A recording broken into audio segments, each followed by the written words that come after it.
Olá! Nós da Bethel Church desejamos que essa palavra seja de grande bênção para a sua vida. Estou ansioso pelo dia de hoje, pelo que eu quero falar, que está no meu coração para vocês, mas também para a humanidade em geral. Os seres humanos são uma espécie única. Somos um amálgama de matéria que Deus juntou. Ele colocou uma alma, um espírito e uma mente. Isso que nós chamamos de humano. Em Eclesiastes 3:11, diz que ele colocou eternidade em nosso coração. No entanto, ninguém pode dizer quando Deus começou. Ele nos colocou dentro dessa estrutura chamada humana. E nossos anseios existenciais são evidentes em nosso desejo de entender por que existimos. E somos moldados e formados por praticamente tudo. Os cães não estão no seu quintal agora se perguntando por que eles existem. Seu cão não está conversando com o cão do vizinho e dizendo: "Ei, por curiosidade, você sabe por que você está vivo?"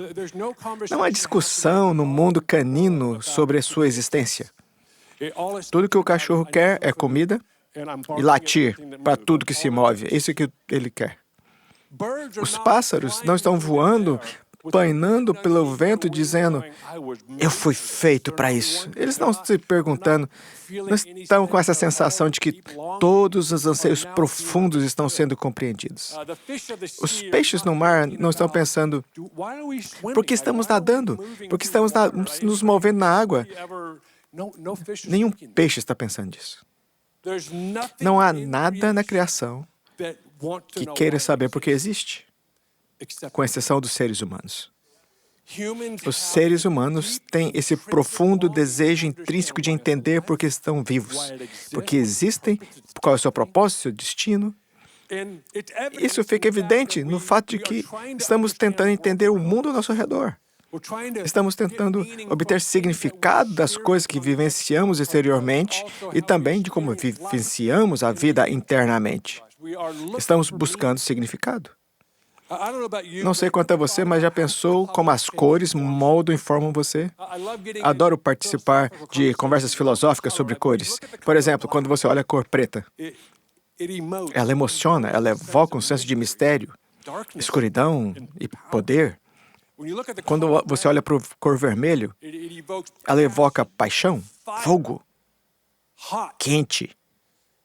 E quando você olha para o verde evoca crescimento, algo novo, fresco, que acabou de brotar. Roxo. O roxo transmite realeza, majestade. Todas as cores, adoro o que as pessoas dizem, não importa que cor da parede. E diz: "Deixa-me te perguntar, quando você vai ao dentista, você fica feliz de estar ali?" Não, porque é escuro, é branco, a iluminação é horrível. O dentista não está tentando deixá-lo animado.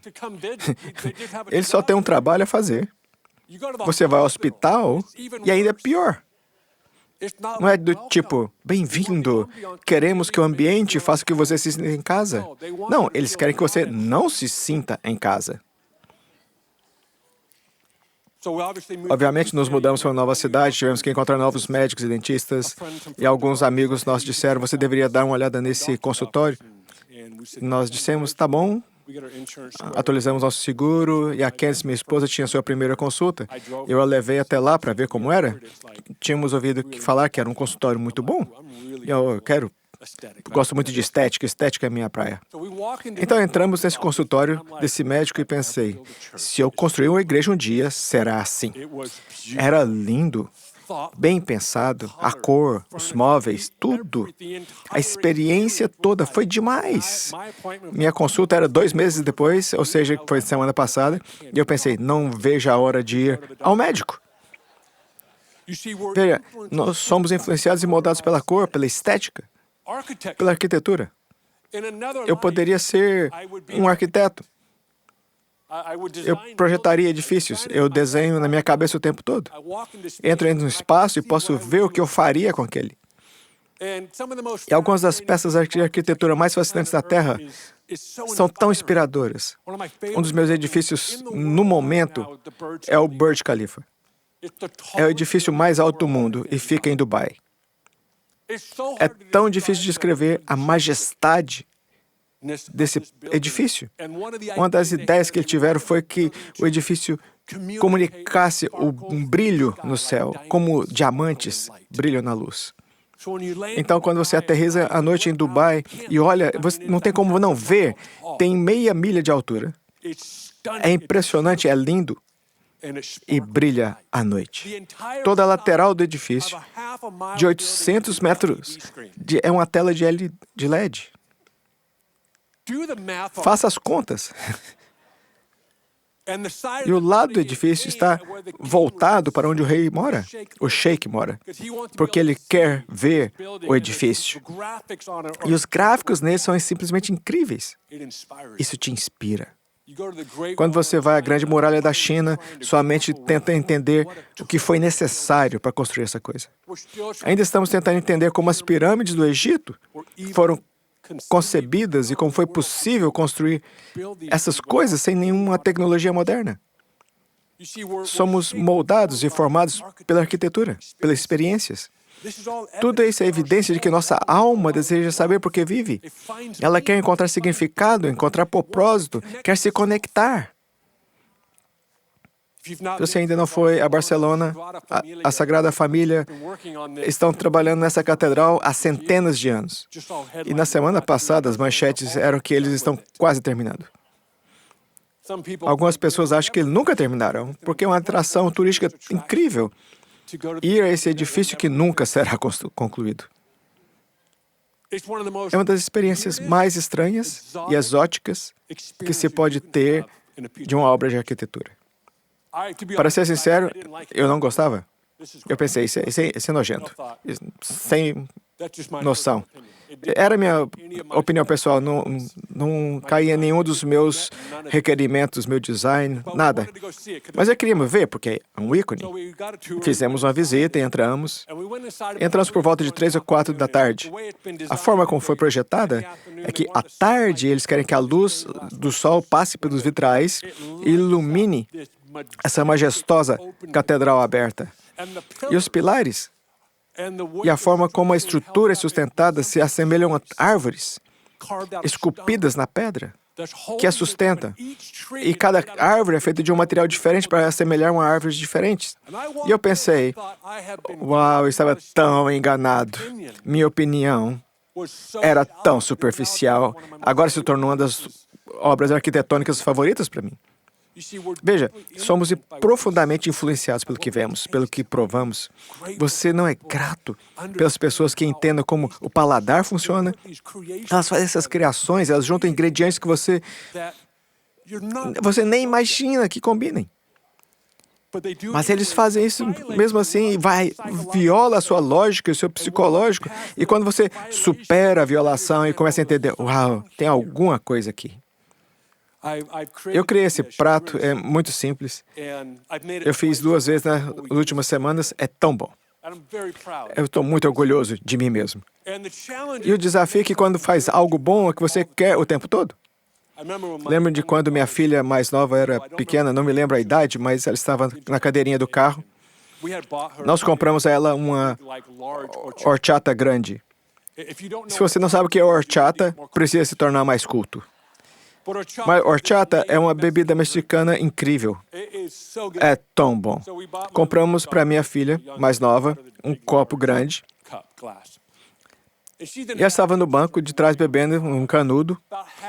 Metade do copo era um copo grande. Ela gritou, "Você pode ter demais de algo bom."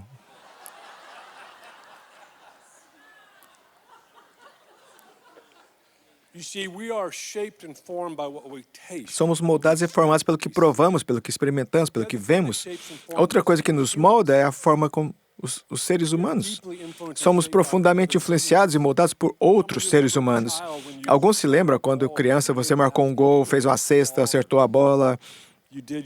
fez seu primeiro salto na ginástica, o que for que tenha feito, para onde você olhou depois disso? Você olhou para o lado, ou para a arquibancada, para ver seus pais, amigos olhando a você, torcendo para você. Isso te molda, te forma. Alguns de vocês tiveram a experiência oposta, olharam para arquibancadas e ninguém estava lá, torcendo por você. Isso molda e forma você. Por que isso é importante? Porque a sua alma está ansiosa para entender porque ela existe. Ela está procurando significado, ela está procurando propósito. Veja bem, toda emoção precisa de uma história para a acompanhar. Se você não tiver uma história em torno de sua emoção, criará uma dissonância em sua alma.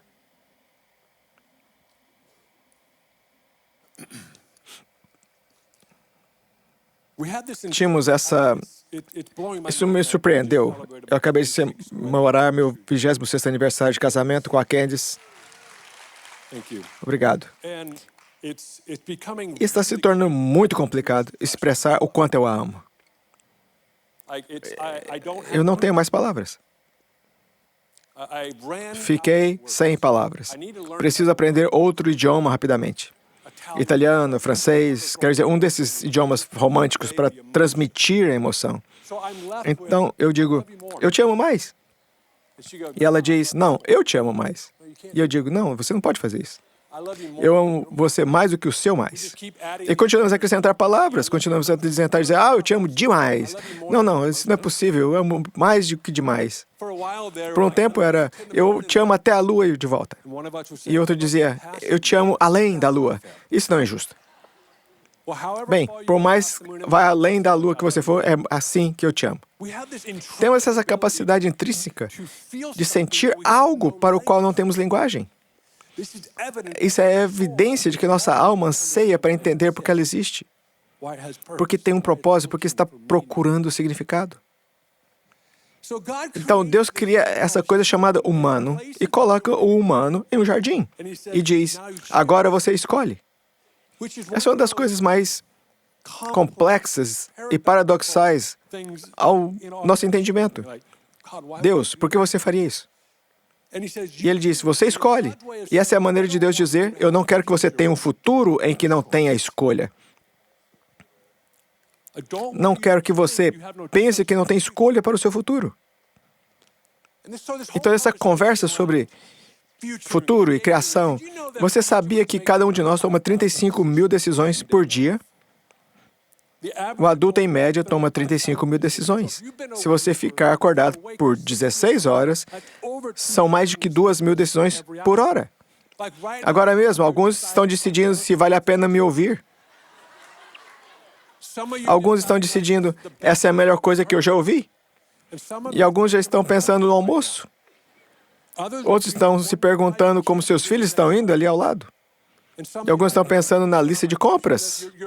Você está tomando decisões. Você quer saber por que está cansado? Porque seu cérebro está tomando milhares de decisões todos os dias. Dizem que Einstein tinha várias peças de roupa, todas iguais. Porque sua teoria era, eu não quero acordar e desperdiçar meu cérebro pensando no que vou vestir. E ele comprava várias da mesma roupa. Assim ele podia direcionar toda a sua capacidade emocional, sua capacidade mental, inteligência, intelecto. Não preciso nem pensar no que vou vestir. Alguns estão pensando, é isso? Vou ser o próximo Einstein? Me diga se deu certo. Estamos constantemente tomando decisões e temos que fazer algumas perguntas sobre como criar o futuro e tomar decisões. Você já percebeu que Deus está bastante envolvido nas decisões não importantes da sua vida? E Ele não se interessa pelas decisões principais da vida. É como se Ele desaparecesse, ficasse mudo, em silêncio. Você pensa, Deus, precisamos mudar isso. Deixe-me comer o que eu quero comer hoje e depois o Senhor me diz se eu devo tomar essa decisão importante na minha vida. Temos essa realidade de que Deus está bem engajado e pouco engajado. Temos que dar um passo mais adiante e perguntar, qual é a vontade de Deus? Qual é a vontade de Deus para a minha vida? Assim, nossa alma está tentando identificar, colocar palavras em torno disso, quantificar e construir um caminho. Toda tradição cristã encara a tomada de decisões e o futuro de forma diferente. Tenho um amigo que se tornou um amigo nos últimos anos. Ele foi criado na tradição católica, um homem muito inteligente, que agora faz parte da nossa comunidade e se tornou um bom amigo. Jogamos golfe junto. Meus grupos de amigos se resumem: se você joga golfe, podemos ser amigos. Isso não é verdade. Eu liguei ele essa semana e disse: me ajude a entender, com base em sua experiência na tradição católica, como você aborda e vê o futuro. Sei que você não representa todo o catolicismo. Entenda, eu perguntei a ele e disse: você é ensinado desde pequeno que Deus tem tudo planejado e é seu trabalho descobrir o que é. Conversamos sobre o futuro, a criação, e ele disse: você tenta descobrir quem é. Qual é o meu caminho? E ele disse que uma das coisas mais incompreendidas sobre a tradição católica é que rezamos aos santos ou rezamos a Maria. E ele disse que o raciocínio por trás disso é que, na verdade, eles rezam aos santos para falar com Jesus sobre o seu futuro. Mas é uma perspectiva do catolicismo. E temos a nossa tradição, pelo menos a tradição pentecostal mais carismática. Eu vou chamá-la de superstição cristã. É incrível quando estamos tentando tomar uma decisão importante e dizemos: Deus, nos dê um sinal. Nos dê um sinal. Vamos dirigindo pela rua e pensamos: Deus, estou pronto. É incrível quando você tem um plano para o futuro que é baseado em um sinal, você sempre encontrará o que está procurando. Quando você está dirigindo pela rua e disser: Senhor Deus, eu estou pronto. Já estou pronto por 2 semanas, estou pronto para um sinal. E de repente, um esquilo atravessa o fio de eletricidade. E você pensa: é isso. Faz todo sentido. Assim, faz todo sentido. Que a sua alma chega a esse extremo de um animal atravessar um fio e isso determinar uma decisão importante em sua vida. Isso não te mostra o quanto estamos desesperados e quanto ansiamos por nossa existência? Sempre encontraremos o que estamos procurando. Não é certo ou errado, ruim ou bom, é o que é, só o que é. Somos programados para entender por que existimos. Mas a pergunta que temos que fazer é que o que justifica que seja a vontade de Deus? Há uma piada nos círculos cristãos em que dizemos: essa deve ser a vontade de Deus para a minha vida. E falamos em brincadeira, mas vamos expandir isso um pouco. Porque alguns de nós não só falam isso brincando. E colocamos a vontade de Deus nas categorias, tipo, é fácil? É mais suave? É financeiramente melhor? Essa deve ser a vontade de Deus para a minha vida.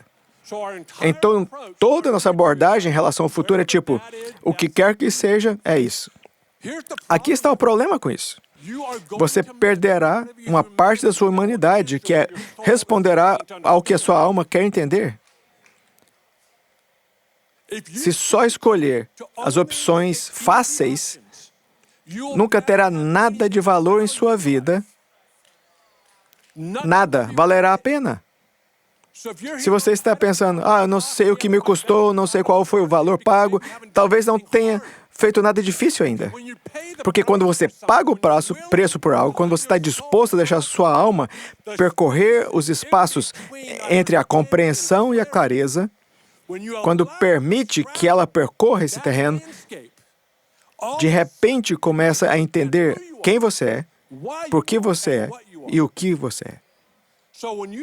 Então, quando você fala sobre o futuro e a vontade de Deus, não relegue ou limite ao fácil, financeiramente lucrativo. Às vezes, é preciso que seja exatamente o oposto para dar definição e significado a quem você é. Eu quero desafiá-lo hoje a expandir sua perspectiva sobre a tomada de decisões. Nem toda decisão de futuro é tranquila ou fácil. Algumas delas, na verdade, precisam ser muito difíceis. Elas precisam de custar algo. Precisa exigir que invista tudo que tem. É incrível, eu não entendo a equação do céu, mas é evidente que, quando fazemos isso, ao longo da vida, começamos a pensar, isso é o que é valioso para mim, porque lhe custou algo.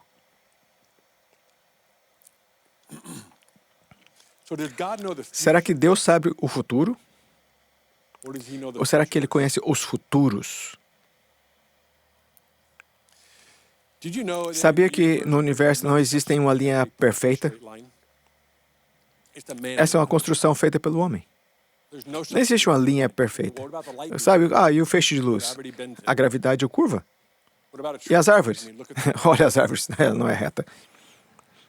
Na verdade, se você pegar uma régua e uma caneta e traçar uma linha reta com a régua, quando você dá um zoom nela, ela não está perto de ser reta, é dentada.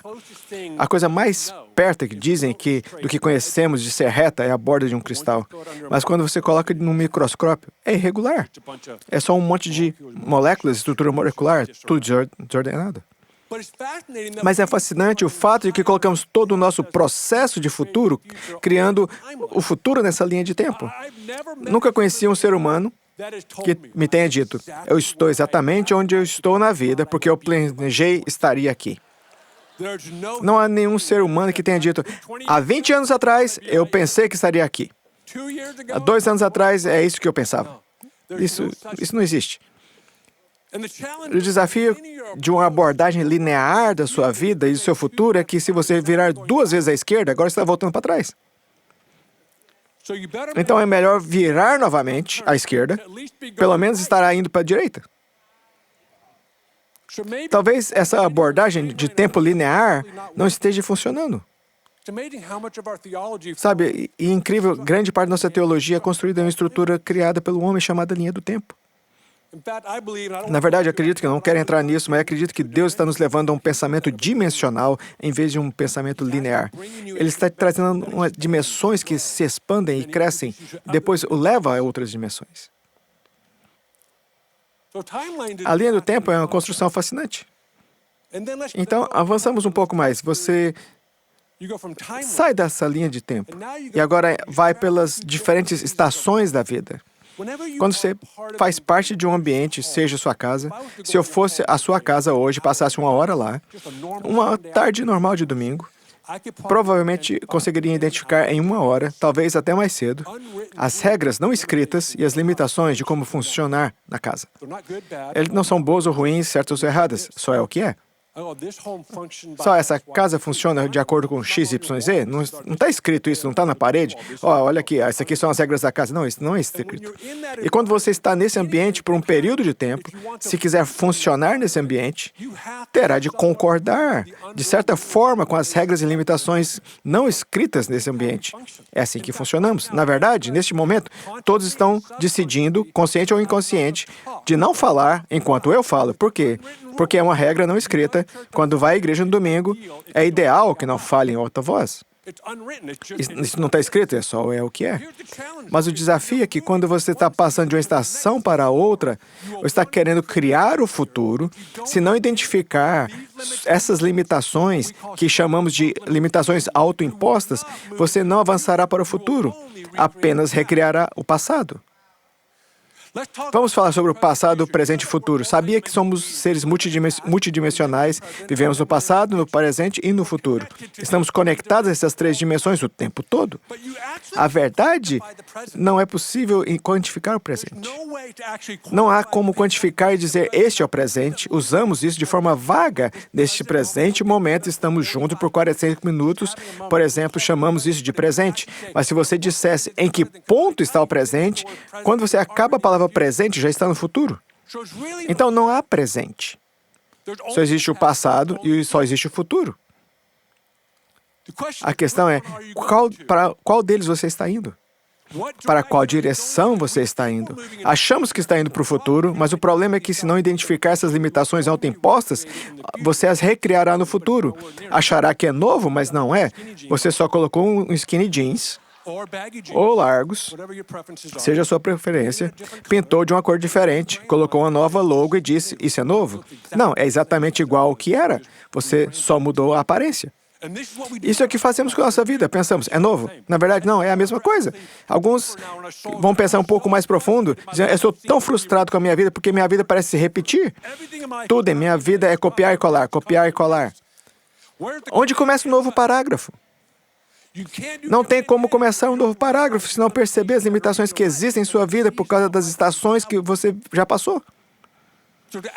Portanto, para avançar para o futuro, você terá que gastar um tempo para desembaraçar, desfazer os nós dessas limitações que você subconscientemente está tentando entender. Sabia que não pode fugir de você mesmo? Essa é uma das coisas mais fascinantes sobre os seres humanos. Não podemos nos afastar de nós. Não há como fugir de nós. Na verdade, se você tiver uma experiência fora do corpo, ainda verá você. Você não consegue se afastar de você, não há como contornar isso. E alguns já mudamos de cidade, de emprego, igreja, relacionamento, de ambiente, e pensamos, por que tudo continua igual? Quero desafiá-los. Estamos falando sobre quem somos como humanidade. Depois, há outro espaço em que não abraçamos totalmente a alma nesse aspecto. E dependendo da tradição, de como você foi criado, há muitos outros fatores, mas muitas vezes diminuímos as nossas experiências em que alguém nos magoou profundamente, quando tentamos amar e fomos rejeitados. Acho que uma das experiências humanas mais complexas é a traição. Uma das mais complexas. Algumas pessoas dizem que é a mais difícil. Quando você foi traído. E o desafio é que, dependendo de como você foi moldado e formado, isso determina como você lidará com essas experiências e o que aconteceu em sua vida. E o que temos que enfrentar é a necessidade de criar espaço para ficarmos com raiva. Agora entendemos que alguns pensam, ok, não devo ficar com raiva. Exatamente. E você se pergunta por que existe, porque você ignorou parte da sua humanidade que precisa de respostas. Você está ignorando uma parte de sua alma que anseia para entender a sua profundidade. Assim, temos estruturas, temos narrativas em nossa cabeça que dizem, eu não devo ficar com raiva neste momento. O desafio é que a nossa cabeça diz isso, mas a sua alma diz exatamente o oposto. Não devo ficar desanimado. Quando você dá sua vida para ver um milagre acontecer na vida de alguém, e essa pessoa morre na sua frente, a cabeça diz, você não precisa ficar triste, está tudo bem. Então criamos uma história. Não deve ter sido a vontade de Deus. Por que dizemos isso? Porque nossa emoção precisa de uma história para se manter viva. Estou com tanta raiva de Deus. Não devo ficar com raiva de Deus. Ele nunca nos decepciona.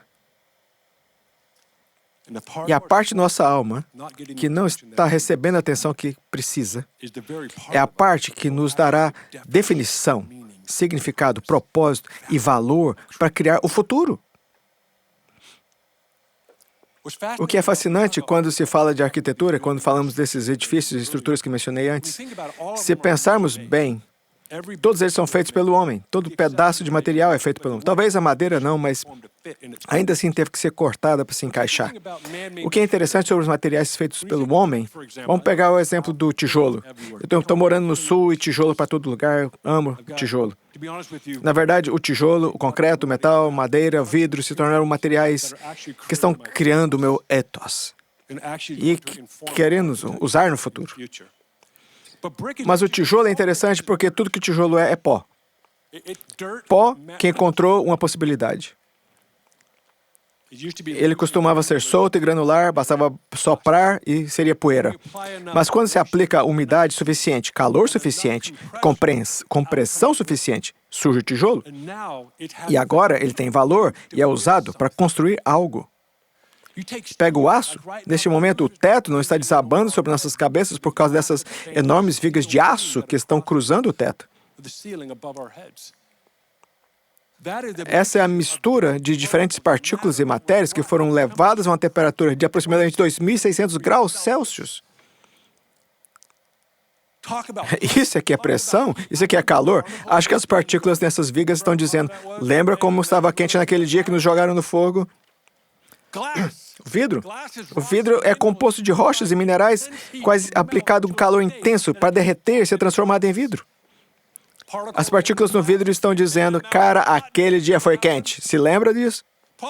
O problema é que não estamos abraçando esses momentos e estações que nos dão material para construir o futuro. Queremos só materiais que não precisam passar por um processo de refinamento, calor, pressão.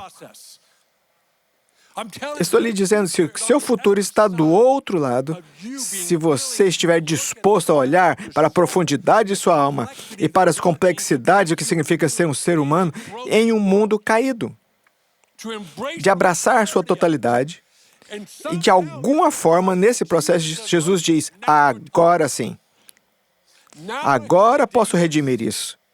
Agora eu posso pegar essa matéria e criar algo belo. Portanto, eu quero terminar com o seguinte. Nada em sua vida é desperdiçado. Nada. Se você ainda gosta da estrutura linear da linha do tempo e já fez 2 viradas horríveis para a esquerda, adivinhe, isso não será desperdiçado. Se você pensa, eu não deveria ter tomado essa decisão, eu não deveria ter tomado aquela decisão, adivinhe, não será desperdiçado. Eu me arrependo de ter feito isso. Tive essas experiências. Portanto, agora eu vou me proteger para não tomar essas novamente. O problema é que a sua alma lhe dirá pelo resto da sua vida quanta dissonância existe ali. E o seu alvo é sair da dissonância para a ressonância. O seu alvo é encarar a vida como se dissesse, nada na minha vida vai ser desperdiçado. Fique de pé, por favor. Jesus, eu lhe agradeço por este grupo incrível de pessoas. Eu lhe agradeço por este lugar. Obrigado por todos que estão assistindo. Nós lhe agradecemos por cada uma das vidas, histórias que estão representadas nesse espaço. Oro por cada um de que nós, seja o que ouvimos hoje, que precisa de esclarecimento, que o Senhor traga clareza. E qualquer parte da nossa vida que precisa ser violada para que possamos nos tornar algo belo que o Senhor deseja construir em nós. Que o Senhor viole paradigmas, viole padrões, viole práticas e hábitos que nos mantêm no passado, mas nossa alma anseia por um futuro. Portanto, eu oro por cada um aqui hoje. E eu quero reservar um momento e orar pelas pessoas que têm tanta dissonância em sua alma e que têm um bom motivo para proteger essas partes de si, porque elas são muito dolorosas. E você acha que ninguém jamais entenderá isso, então você esconde. Oro para que hoje seja o início de uma nova temporada para você começar a abrir a sua alma para Deus e abrir a sua alma para pessoas em sua vida, para que o material, a matéria, as partículas que existem nesse espaço possam ser levadas a um lugar para se tornar algo, para que possa criar beleza. Abençoa a todos, Senhor. Lhe agradeço por que está fazendo nessa casa, em todo o mundo e aqui em Redding, na Califórnia. Amém. Obrigado.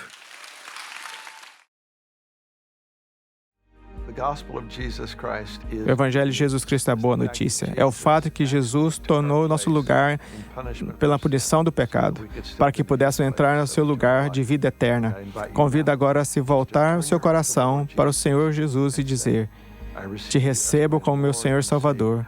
Deixo todas as partes da minha vida que não te honram e vivo intencionalmente para servi-lo, honrá-lo, para celebrar como meu Senhor e meu Salvador.